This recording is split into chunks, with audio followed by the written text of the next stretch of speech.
আমার ভাইরা, আপনি নামাজ পড়েন না কিন্তু আপনার হার্ট চলতেছে, আপনার কিডনি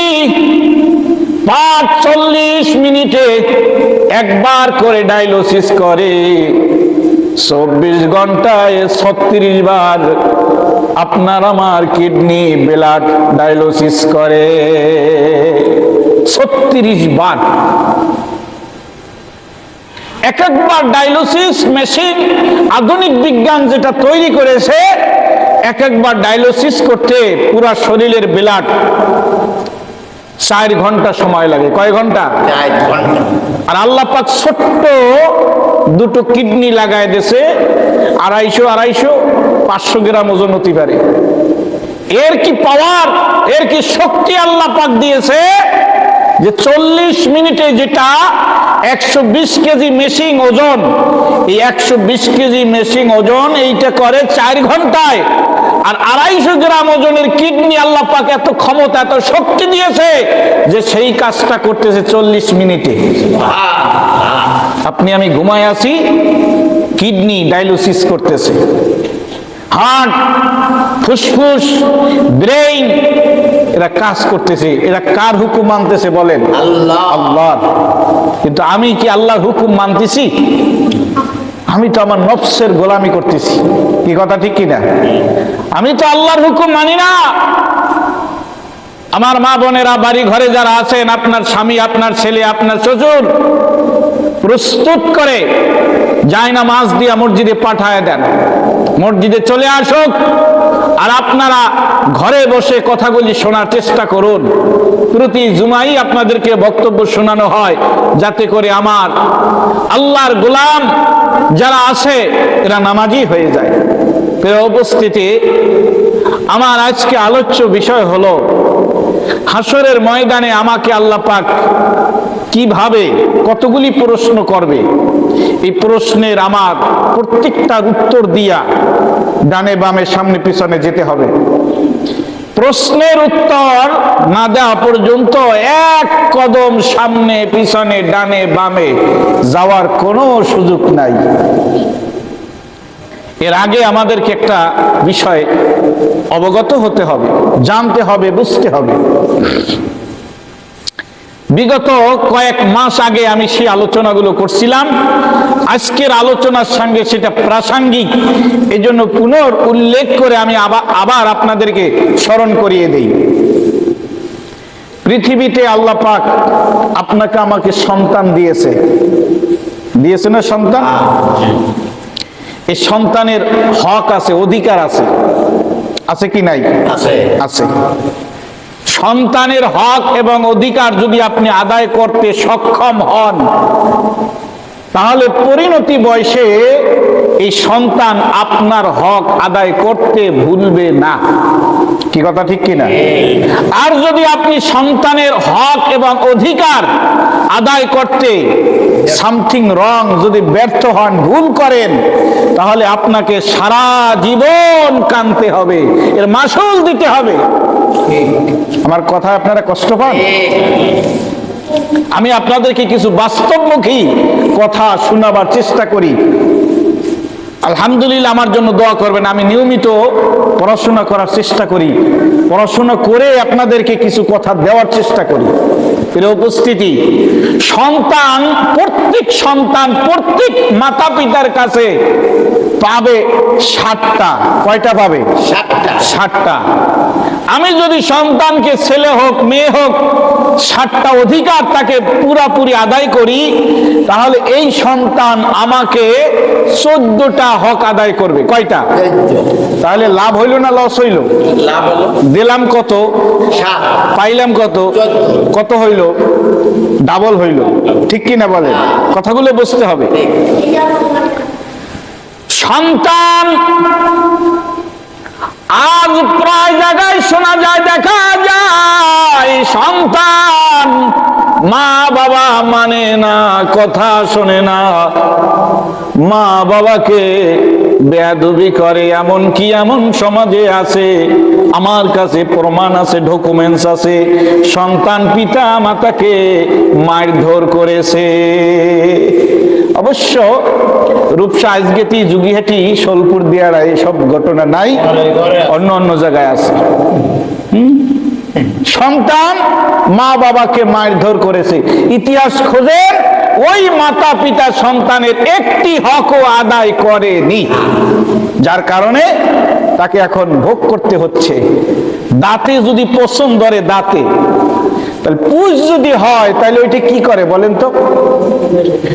না না, ওই দাঁতের পুষ নিজের চুয়ে চুয়ে খাইতে হয়, কাউকে বলা যায় না যে আমি পুষ খাচ্ছি। কি কথা ঠিক কিনা বলে?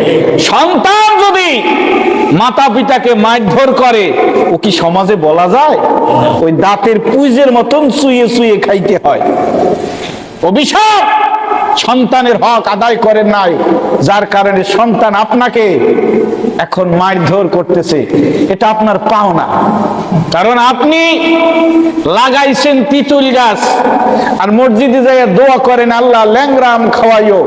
আল্লাহ বলেন আসো তোমাকে আমি ল্যাংরা আমি খাওয়াবো। তুমি লাগাইছো তিতুল গাছ আর মসজিদে মিয়া দোয়া করো ল্যাংরা আম খাওয়াও। আল্লাহ অত বোকা না, তুমি যা লাগাইছো ওই তাই তুমি পাবা। আমার ভাইরা, আমি চাই আমার সমাজের লোকেরা, আমার মসজিদের মুসল্লিরা, এরা ল্যাংরা আম লাগায়ে ল্যাংরা আম খাবে দুনিয়ায় আখেরাতে। কি কথা ঠিক কিনা? আমার মা বোনেরা, আমার বাবাজিরা, সন্তানের এক নাম্বার অধিকার, এক নাম্বারে হক হলো আমার সন্তান আমার কাছে এক নাম্বারে পাবে একটা আদর্শ মা।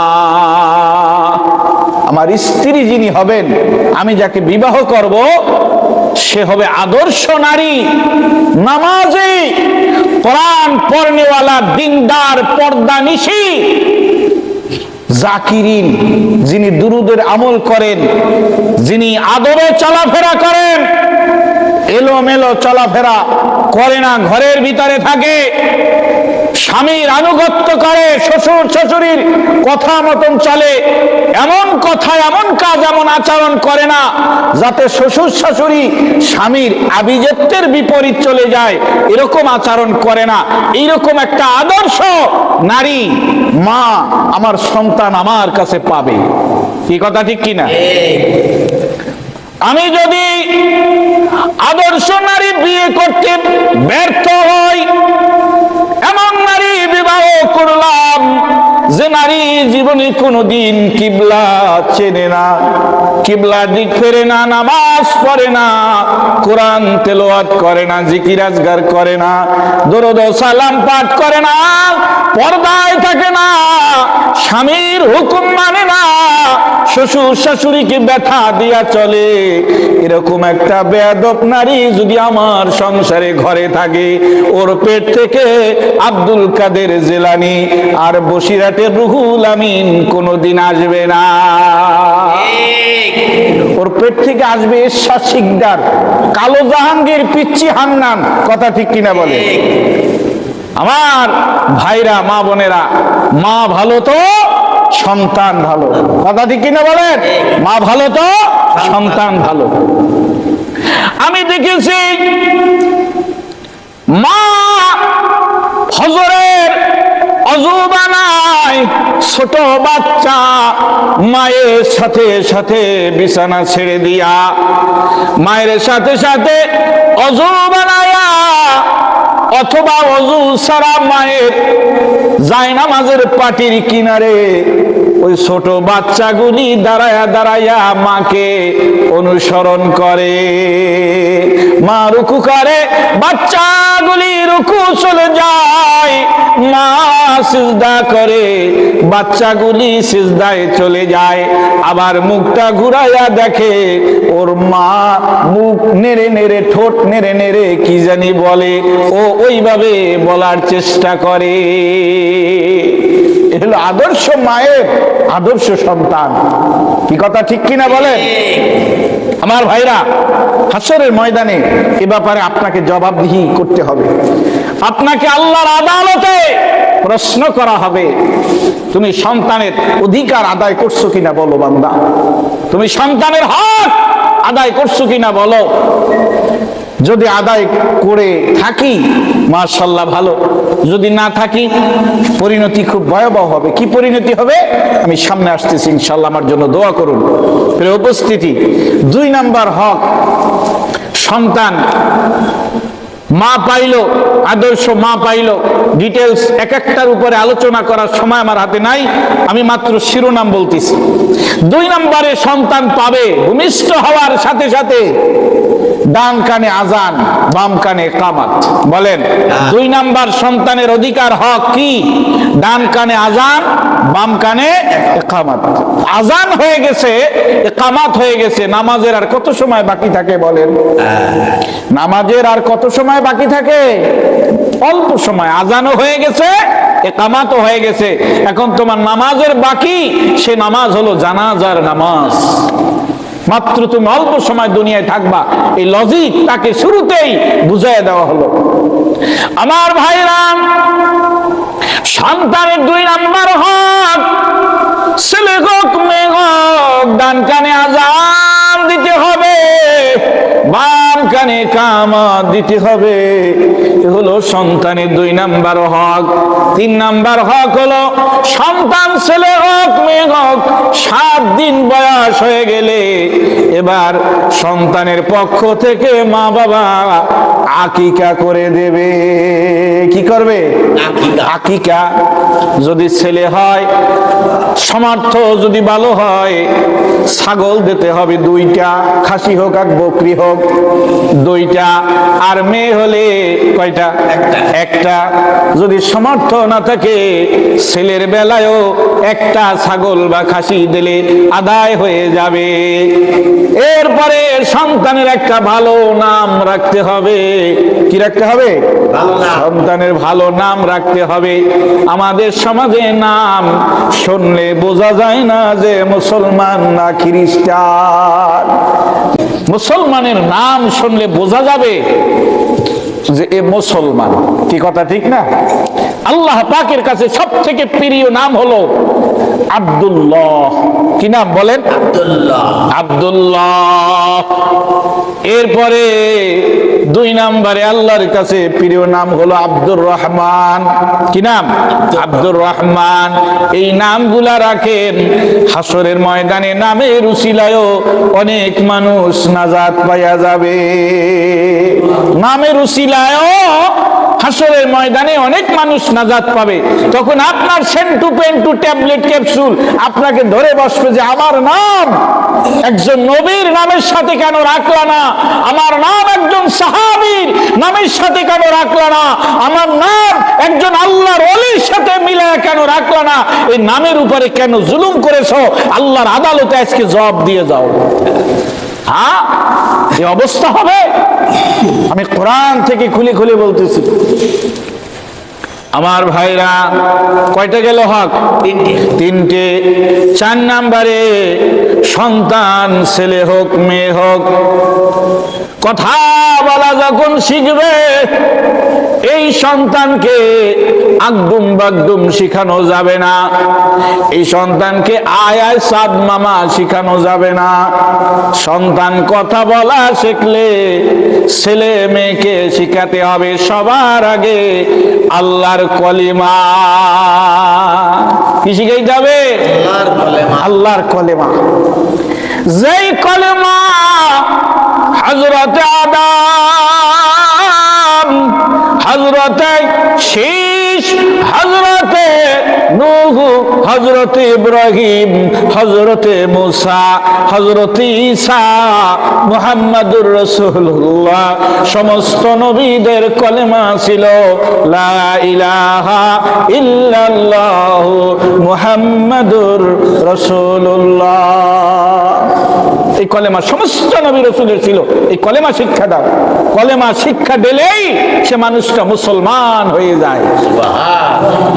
এখন চিন্তা করুন, ভাবুন যে আপনি এই যে 4টে হকের কথা বললাম, অধিকারের কথা বললাম, এগুলো কি আমি আদায় করেছি?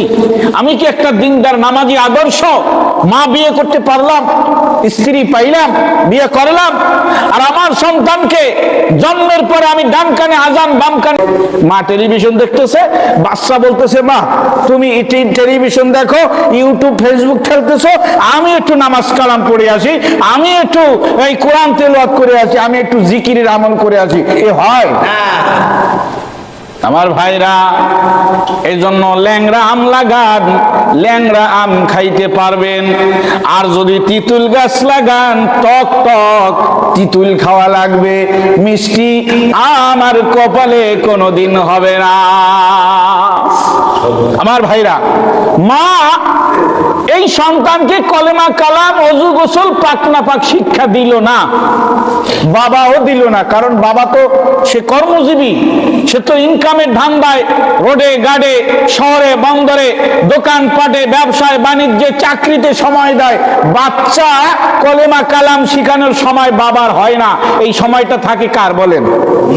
মার। কিন্তু মা তো নিজেই সে জানে না, সে এমন এডুকেটেড ঘরে নিয়ে আসছেন, সে ইংলিশে টকিং করে। কি কথা বোঝেন না? সে ইংলিশে টকিং করে, সে বাচ্চাকে কলেমা কালাম ওযু গোসল পাক না পাক শিখাবে কখন? সে তো মোবাইলে, স্বামী তো ঘরে নাই, সকাল 9টায় বের হয়ে যায়, রাত 10টায় ঘরে ঢোকে। এই যে ডিস্টেন্স থাকে সুদীর্ঘ সময়, সে একটা সুবর্ণ সুযোগ মনে করে ফেসবুকে রং নাম্বারে তার লাইন হয়ে গেছে, লাইন সচল হয়ে গেছে। কথা বোঝে নাই। অবশ্য এই গ্রামে মা বোনেরা এইসব অপকর্ম কুকর্ম এরা করেন, এরা খুব ভালো মহিলা। আমি অন্য জায়গার কথা বলতেছি, কুমিল্লা, নোয়াখালী, চাঁপাই নবাবগঞ্জ, দিনাজপুর, রাজশাহী, কুষ্টিয়া, ঝিনাইদহ, মাগুরা, সাতক্ষীরা, যশোরের কথা বলতেছি। আমার ভাইরা দেখেন, পরকীয়া ছাড়া সংসার পাওয়া খুব কঠিন হয়ে গেছে এখন। কথা ঠিক কিনা বলেন? মূল্যায়ন নাই, দাম নাই। আমার ভাইরা, এই কোমলমতি বাচ্চা শিশুগুলা, এদেরকে কলেমা কালাম ওযু গোসল পাক না পাক কে শিক্ষা দেবে? এই বাচ্চাগুলি নামাজি কে বানাবে? যখন কথা বলা শিখলো, হাঁটি হাঁটি পা পা করে বাচ্চা যখন বড় হলো, 4-5 বছর যখন বয়স, স্বামী স্ত্রী মিলে মিটিং করে, আমার বাচ্চাকে আমি ইংলিশ মিডিয়ামে, ওই যে কিন্ডার গার্ডেন আছে ওখানে পড়াবো। বলুন বলুন বুঝে থাকলে আমার কথা, ইংলিশ মিডিয়ামে কোনোদিন ওযুর ফরজ, কলেমা কালাম, গোসলের ফরজ এগুলা শিক্ষা দেয় কিনা? না। দেয়? দেয় না। তাহলে মাও শিখাইতে পারলো না, এই বাচ্চাগুলিকে শিক্ষা প্রতিষ্ঠানও শিক্ষা দিতে পারলো না। বলেন বলেন, এই বাচ্চাগুলিকে মুসলমান কলেমা কালাম ওযু গোসল নামাজ কালাম পাক না পাক কে শিখাবে বলেন? আমার মনে হয় প্রাইমারিতে শিখায়। প্রাইমারিতে এরকম লাইন দিয়ে ছেলে মেয়ে আলাদা আলাদা লাইন দিয়ে শিখানো হয়, অজুতে 4 ফরজ। প্রাইমারিতে শিখায় না? শিখায় না? ও, তাহলে প্রাইমারিতেও শিখায় না? ও, তাইলে হাই স্কুলে শিখায়। হাই স্কুলে নামাজের বাইরে ভিতরে 13 ফরজ শিখায়। আপনাদের এখানে হাই স্কুল আছে না? হাই স্কুল কোথায় আছে? বেলবুলিয়া। বেলবুলিয়ায় শিখায় নামাজের বাইরে ভিতরে 13 ফরজ, নামাজের ওয়াজিব 14টা, নামাজ ভাঙের কারণ 19টা, এগুলো শিখায় না? ও, তাহলে কলেজে শিখায় মনে হয় নাকি? তাহলে ভার্সিটিতে? তাইলে বাচ্চাগুলা শিখবে কোথায় বলেন? মায়ের কাছে শিখতে পারলো না।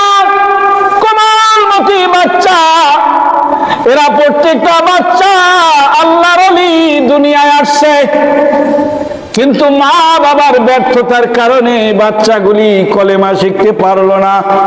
মা বাবার ব্যর্থতার কারণে এই বাচ্চাগুলি কোরআন শিখতে পারলো না, নামাজ শিখতে পারলো না।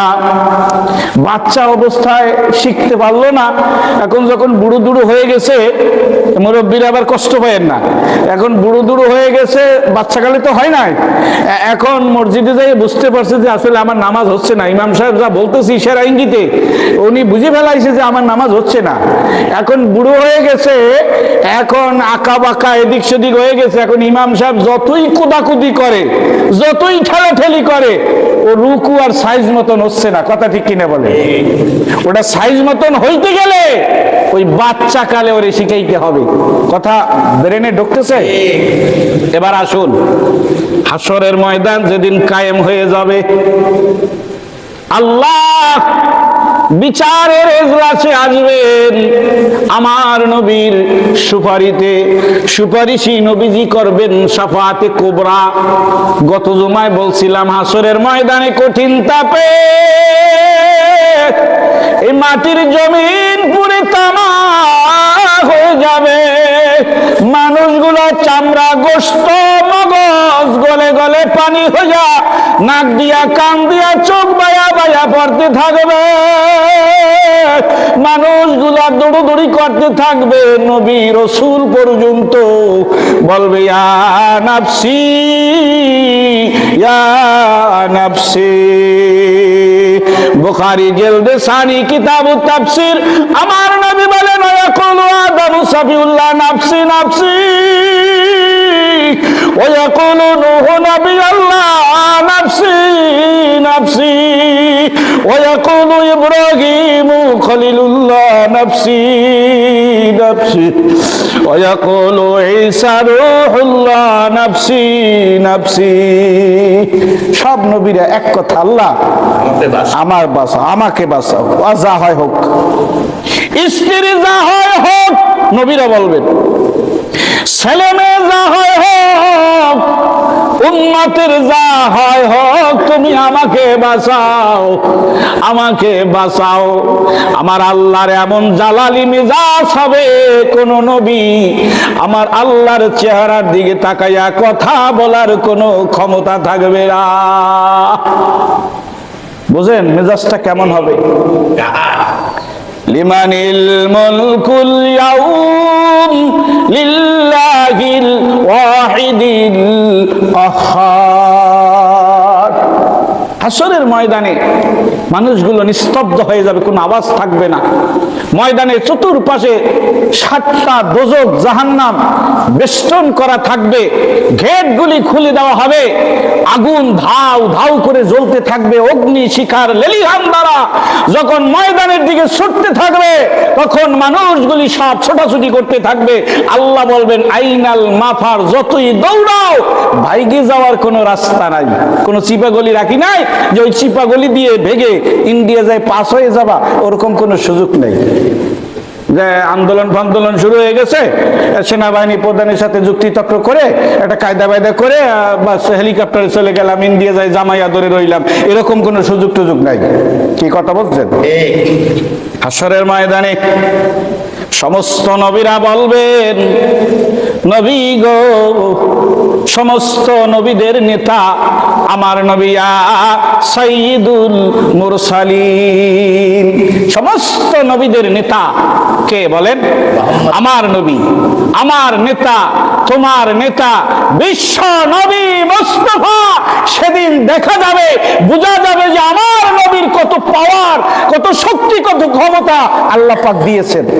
কোন নবীর উম্মত হইলাম বুঝলেন না? খালি সমানে প্রতিদিন সকালবেলা ঘুমেতে উঠেই বেলেট আর ওই রেজার নিয়ে খালি ছাসে, ডবলিং ছাসে, চাম সাইজে ফেলতে পারলে মোটামুটি একদম ক্লিন শেপ করে ফেলাইছে প্রতিদিন।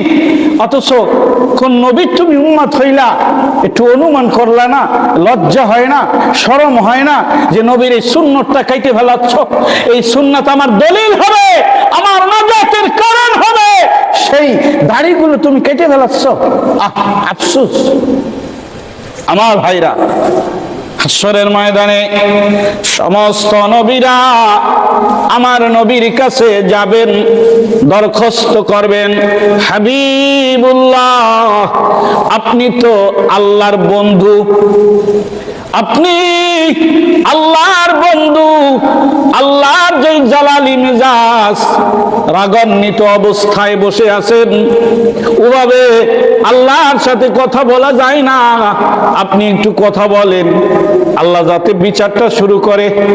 সমস্ত নবীদের পীড়াপিড়িতে আমার নবী আল্লাহর আরশের কাছে যাইয়া বলবেন, আল্লাহ আপনি মেহেরবানি করে হিসাবটা শুরু করেন। হিসাব শুরু করার আগেই মোটামুটি প্রস্রাব পায়খানা ও করে দিয়েছে আগেই, তা হিসাব হবে, এরপরে হিসাবের পরে চূড়ান্ত সিদ্ধান্ত আমাকে কোথায় যেতে হবে, এরপরে কি পরিণতি হয় আল্লাহ পাক মালুম।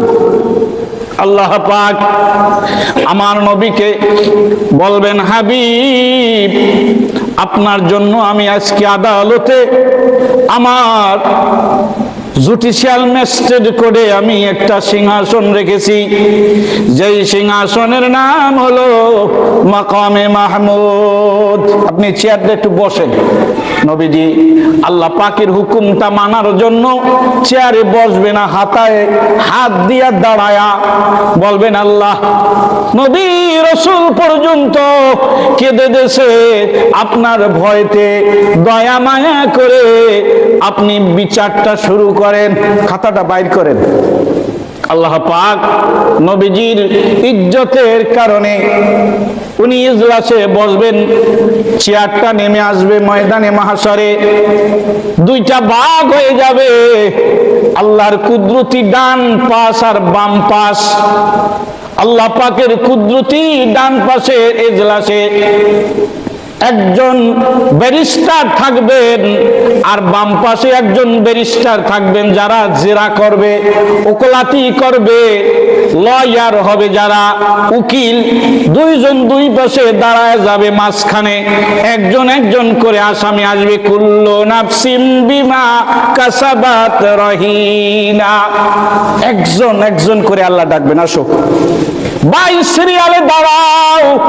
আমার ভাইরা ওই কঠিন ময়দানে হাসরে আমার সিরিয়াল কখন আসে জানা নাই, যেই আগে থাকবে আল্লাহ পাক আদালতে বসিয়া দুনিয়ার জাস্টিস আসামির বাহির ভিতর কিছু জানে না, উকিল যেভাবে উপস্থাপনা করে ওটার উপরে জাস্টিস রায় দিয়া দেয়, কিন্তু আল্লাহ বলেন আসামি তুমি যে দাঁড়াইছ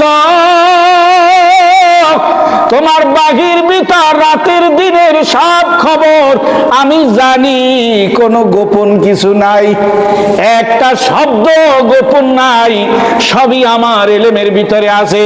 অতএব সোজা হয়ে দাঁড়াও, যেই প্রশ্নগুলা করব সঠিকভাবে উত্তর দিতে হবে, উত্তর না দিয়া এক পা ডানে বামে পিছনে সামনে দিতে পারবা না। অনুমান করুন বিচারটা কত কঠিন হবে। আপনি কি মনে করছেন যে আপনি এড়াইয়ে ফাঁকা ফোকা দিয়া কোনো কায়দায় গুকসি মুকসি দিয়ে থাকবেন, এটি কি মনে করছেন? একজন মানুষ হিসাব বাকি রেখে আল্লাহ ফায়সালা করবে না, সবার হিসাব নেবে পুঙ্খানুপুঙ্খানুভাবে, তিলে তিলে বুঝে শুনে তারপরে আল্লাহ হিসাব নেবেন।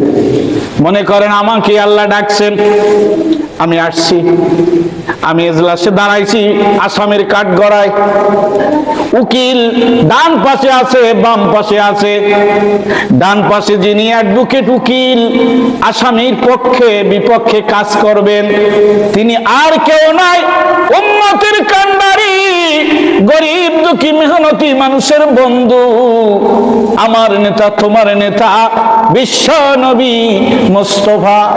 উনি আমার পক্ষে বিপক্ষে আল্লাহর আদালতে জেরা করবে, সুপারিশ করবে। এখন অনুমান করুন সেই নবীর সাথে আপনার আমার সম্পর্ক কেমন, গুডউইলটা কেমন, খারাপ না ভালো? নবীর সাথে আমি বলছিলাম আল্লাহ ডাকবেন, ইয়াউমা নাদউ কুল্লা উনাসিম বিইমামিহিম, প্রত্যেক আসামিকে আল্লাহ একা একা ডাকবেন, নয় তোমার নেতা দুনিয়ায় কে ছিল। বুঝেন না কথা? এই সামনে ভোট আসতেছে না, ভোট কারে ভোট দিছিলা, কারে নেতা নির্বাচন করছিলা, তুমি রাষ্ট্রপ্রধান কে হবে, কাকে তুমি গোপনে পর্দার ভিতরে যাই এই ভোটটা দিছিলা, কে তোমার সে নেতা, সে লিডার তোমার কে? আমি বলছিলাম দুনিয়ায় দল দুইটা, হাসরের ময়দানেও দল হবে কয়টা? দুইটা। একটা হলো হিজবুল্লাহ, আল্লাহর দল, আর একটা হলো হিজবুশ শয়তান, শয়তানের দল। কথা বুঝেন না? আপনি কোন দলে আছেন? আপনার নেতাকে মনে করেন শয়তান একটা নেতা বানায় আপনি দুনিয়ায় চলছিলেন, ওই শয়তান সহ ওই আল্লাহর আদালতে দাঁড়াইতে হবে। আল্লাহ বলবেন এ তোমার নেতা? হ্যাঁ। তখন নবী বলবেন যে তুই আমারে নেতা বানাতে পারলি না, আর তুই আমার আজকে সুপারিশই চাও আল্লাহর আদালতে? বলেন বলেন বলেন, আমার হিসাবটা কেমন হবে? আল্লাহ ডাক দিয়ে বলবেন আমি তোমার হিদায়াতের জন্য দুনিয়ায় একদিন নয়, দুই দিন নয়, 23 বছর বসে আমার এই নবীর উপরে 22 সিরিয়ালে ধারাবাহিক 30 পারা কোরআন, 114টা সূরা, 6666 আয়াত নাজিল করছিলাম। এই কোরআনের সাথে তোমার সম্পর্ক কেমন, ভালো না মন্দ? তাহলে আমরা কি বুঝলাম, আলোচনায় কি পাইলাম? যে ডান পাশে বাম পাশে দুইজন ইজলাসে উকিল থাকবেন, একজন মুহাম্মাদুর বলেন বলেন রাসূলুল্লাহ, আর একজন কোরআনুল কারীম। এখন এই দুইজনের সাথে, উকিলের সাথে সম্পর্ক যদি খারাপ থাকে, মামলার রেজাল্ট ভালো হয় না মন্দ হয়? কথা বলে না। উকিলের সাথে আসামির সম্পর্ক যদি ভালো না থাকে, খারাপ হয়, তাহলে মামলার রেজাল্ট কি হয় বলেন? এখন বোঝেন বোঝেন কি হবে? দেখেন এই মুহূর্তে ওই যে সন্তানের হক, পূর্বের আলোচনা, আমি বিচারের ইজলাসে দাঁড়ানো নেতা সহ আমার নেতা যদি আপনারা মাইন্ড না করেন, দোষে না নেন, তাহলে আমি আরেকটু খোলাসা করে দিতে চাই। কি দেব না এইভাবে থাকবে? মনে করেন আপনি 5 বছর ভোট দিয়েছেন আওয়ামী লীগ সরকারকে, আপনি 5 বছর ভোট দিয়েছেন বিএনপি, আপনি 5 বছর ভোট দিয়েছেন এরশাদ, আপনি 5 বছর ভোট দিয়েছেন শেখ মুজিবুর রহমান, মনে করেন তারে 2 টার্ম ভোট দিয়েছেন বা 1 টার্ম ভোট দিয়েছেন। এরা আমাদের নেতা, এরা আপনার নেতা, আমার নেতা, মনে করেন এ নিয়ে দাঁড়ানো। আপনি কি বুকে হাত দিয়ে বলতে পারবেন আপনার নেতা জীবনে একটা মিথ্যে কথা বলে নাই? বলেন পারবেন? আপনি কি বলতে পারবেন বুকে হাত দিয়ে আপনার নেতা জীবনে কোনোদিন জিনা করে নাই? বলেন পারবেন? আপনি কি বুকে হাত দিয়ে বলতে পারবেন আপনার নেতা একটি টাকা জনগণের চুরি করে নাই? কথা বলেন পারবেন? কয় সরকারি টাকা খাইছে। এই সরকারি টাকা খাইছে কি? খাইছে 18 কোটি জনগণের টাকা চুরি করে খাইছে। কথা ঠিক কিনা বলেন? পায়খানা খাইছে, প্রস্রাবখানা খাইছে, বাথরুম খাইছে, রোড খাইছে, পোল খাইছে, ব্রিজ খাইছে। কথা বলে না? এগুলো সব খাইয়ে চোর সাইজে আপনি একটা চোর নেতা বানায়, আমি কোন দলকে ইন্ডিকেট করে বলতেছি না, সব দলই এরকম কম বেশি আছে, আছে না ভাই? আছে। এরকম একটা লোক আপনি নেতা বানাইলেন। এই নেতা নবীর সামনে, নবীর সমকক্ষ, যেখানে আল্লাহ চূড়ান্ত সিদ্ধান্ত করে দিয়েছে তোমাদের এহকালে পরকালে, পরলৌকিক জগতের এবং এহলৌকিক জগতের নেতা হলো সর্বকালের, সর্বযুগের সর্বশ্রেষ্ঠ মহান নেতা মুহাম্মদুর রাসূলুল্লাহ সাল্লাল্লাহু আলাইহি ওয়াসাল্লাম। আপনি তার সামনে তার সমকক্ষ একজন নেতা বানাইলেন। কারে বানাইলেন? আপনি যারে ভোট দিলেন তারে মনে করেন। গেল একটা। 2 নাম্বার হলো কোরআনের সাথে আপনার সম্পর্ক ভালো নাই, কারণ জীবনে কোনোদিন কোরআন খুলে পড়ার খোশনসিব আপনার হয়নি, অর্থাৎ শিখায় নাই মা বাবা। কি কথা বুঝায় না? পূর্বের কথা বলতেছি, মা বাবা শিখায় নাই, কোনোদিন মক্তবে মাদ্রাসায় ইমাম সাহেবের সহবতে যাইয়া কোরআন শিক্ষা করার সৌভাগ্য সুনসিব আপনার হলো না। তাহলে কোরআন থেকেও আপনি পিছায় গেলেন, নবী থেকে পিছায় গেলেন। এখন আপনার অনুমান করুন বিচারটা কেমন হবে, কত কঠিন হবে। এবারে রাখেন 3 নম্বরে, এই যে সন্তানের 60টা হক অধিকার আপনি আদায় করতে ভুলে গেছিলেন, ব্যর্থ হয়েছিলেন, এই সন্তানগুলি এবং স্ত্রী আপনার আমার বিরুদ্ধে আল্লাহর আদালতে সেদিন মামলা দায়ের করবে। ছেলে বলবে আল্লাহ কি আমার পিতা আমার উপরে 1 নয় 2 নয় 3 নয় 5 নয় 7টা জুলুম করেছে। 1 নম্বরে আমার মা আদর্শ ছিল না, নামাজি ছিল না, দিনদার ছিল না, এ দোষ তো আমার না, এ দোষ তো আমার পিতা। আমার পিতা এমন একটা মেয়ে বিবাহ করেছে, যেই মেয়ে জীবনে নামাজ কালাম পড়ে নাই, কোরআন বোঝে না, পর্দা বোঝে না, আল্লাহ রসুল চেনে না, ইভেন আমাকে জীবনে কোনোদিন কলেমা কালাম শিখায় নাই। এই মা, সে বিয়ে করছে, এটা আমার উপরে জুলুম করছে। 2 নম্বরে, আমার জন্মের পরে আমার পিতা ডান কানে আজান বাম কানে কামত দেয়নি। 3 নম্বরে, আমার জন্মের 7 দিন পরে আমার পিতা ভালো একটা নাম রাখেনি, আকিকা করেনি, মাথার চুল মুন্ডয়ে ওই চুলের সমপরিমাণ রৌপ্য আল্লাহর রাস্তায় সদকা করেনি, আমার শিক্ষার উপরে দুর্নীতি করেছে। এই জালেম পিতার বিরুদ্ধে আপনার আদালতে আজকে মামলা করলাম। আল্লাহ, আপনি আজকে আহকামুল হাকিমিন, এই মামলার সূক্ষ্ম তদন্ত এবং সুবিচার আমি আপনার কাছে কামনা করছি।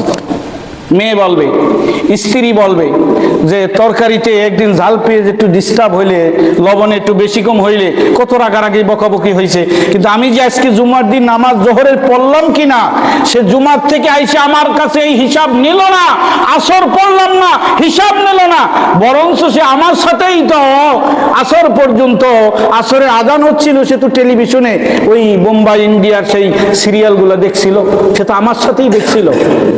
আল্লাহ, আপনার আদালতে এই জালেম স্বামীর বিরুদ্ধে আমি মামলা দায়ের করলাম, এর তদন্ত এবং বিচার চাই। প্রিয় উপস্থিতি, এই সন্তানের অভিশাপ এবং অভিযোগ থেকে বাঁচার জন্য আমি আমার সমাজে, আমার মুসল্লি ভাইদের, আমার এলাকা সহ আশেপাশে বাঁচানোর জন্য আমি আপনাদের মাঝে নূতন একটা মাদ্রাসা করতে যাচ্ছি, যেটা নূতন না, নুরানি মাদ্রাসা। এই কোমলমতি 4 বছর 5 বছর 6 বছর এই বাচ্চারা যাতে বুনিয়াদি প্রাথমিক ফরজিয়া শিক্ষাটা যাতে পায়, এই 1-2 বছর শিক্ষার পরে এদের সিলেবাসে 40টা হাদিস থাকবে, নামাজের আরকান হাকাম থাকবে, বাস্তব নামাজের ট্রেনিং থাকবে, মাতা পিতার হক কিভাবে আদায় করতে হয়, এইগুলো বুনিয়াদি শিক্ষা তার ব্রেন মগজে ঢুকায় দেওয়া হবে। এই মাদ্রাসার পক্ষে কি আপনারা সবাই আছেন? একটু হাত জায়গায় দেখাই, লিল্লাহি তাকবীর। আল্লাহ হাতগুলো কবুল করেন, বলেন আমিন। এই মাদ্রাসাটা হলো 1 জানুয়ারি ক্লাস শুরু। আমি ইতিপূর্বে প্রায় 15 জন ছাত্রছাত্রী ভর্তি করেছি। এটা হলো যে ভোরের বাজার সংলগ্ন মামুন ভাইদের আব্দুর রহমান কেশিয়ার সাইনবোর্ড, হয়তো আপনারা অনেকে দেখছেন, ওইখানে আপাতত শুরু করতেছি। পরে ভালো বিল্ডিং ভাড়া পাইলে, আমি খুঁজতেছি, পাই না ইতিপূর্বে, যার কারণে ওখানে শুরু করতেছি। তো ওখানে আপনাদের বাচ্চাদেরকে ইনশাল্লাহ ভর্তি করবেন এবং আশেপাশে যারা আছে একটু সহযোগিতা করবেন তো ইনশাল্লাহ। দেখেন, আল্লাহ রসুল বলেন, তুমি কি জান্নাতে যেতে চাও? তাহলে 4টে কাজ করো। কয়টা কাজ? 4টা। কুন আলিমান, আলেম হও, আলেম হতে পারো নাই, আও মুতাআল্লিমান, আলেমের অভিভাবক হও, তাও পারো নাই, আও মুস্তামিআন, আলেম যা বলে তাই শোনো, তাও পারো নাই, আও মুহিব্বান, আলেমকে মহব্বত করো, তাহলে তুমি জান্নাত পাবে। লাম ইয়াকুন খামিসান ফাতাহলিক, খবরদার 5ম ব্যক্তি হয়ো না, তাহলে সোজা জাহান্নামে যাওয়া লাগবে। অতএব আমার ভাইরা, এই বাচ্চাদেরকে যাতে মুসলমান বানায়ে বুনিয়াদি শিক্ষা দিয়া, এই ডাক্তার হলে নাস্তিক হবে না, এই বুনিয়াদি শিক্ষা ফরজিয়া শিক্ষাটা হইলে ইঞ্জিনিয়ার হলে নাস্তিক হবে না, বেনামাজি হবে না, এ নামাজি হবে। কথা ঠিক কিনা বলেন? কারণ এর বাচ্চা কালেই এভাবে গড়ে উঠানো হয়েছে। অতএব আপনাদের বাচ্চাদেরকে ওখানে ভর্তি করবেন ইনশাল্লাহ। আমি প্রতিদিন সকাল 9:30 থেকে 12টা 11:30 পর্যন্ত ওখানে থাকি। আপনারা ভর্তি করবেন ইনশাল্লাহ। একটু সহযোগিতা করবেন তো সবাই? ইনশাল্লাহ। এবং এই প্রচারটা করে দেবেন। আর এখানে আজগার সাহেব আসলে ওনার সাথে যোগাযোগ করে দোতলার পরে মাসলা জানে এখানে হেফজোখানা শুরু হবে ইনশাল্লাহ। হেফজ হলো যারা 4, 5, 6 পড়ছে, এই একটু বড়। আর এখানে হলো বাচ্চারা, ছোট বাচ্চারা, এরা স্কুল কলেজেও যায় না, মক্তবেও যায় না, বাড়ি বসে দুষ্টামি করে। এদেরকে ওখানে দিলে ওরা মোটামুটি কায়দায় থাইকে একটা সুশিক্ষায় পাবে। এই সুশিক্ষায় সুশিক্ষিত করার জন্য আপনাদের মাঝে এই নুরানি মাদ্রাসা খোলা হইল। আপনারা দোয়া এবং সার্বিক সহযোগিতা করবেন, এই কামনা রেখে আমি আমার আলোচনা শেষ করছি। ওমা তাওফিক ইল্লা বিল্লাহ।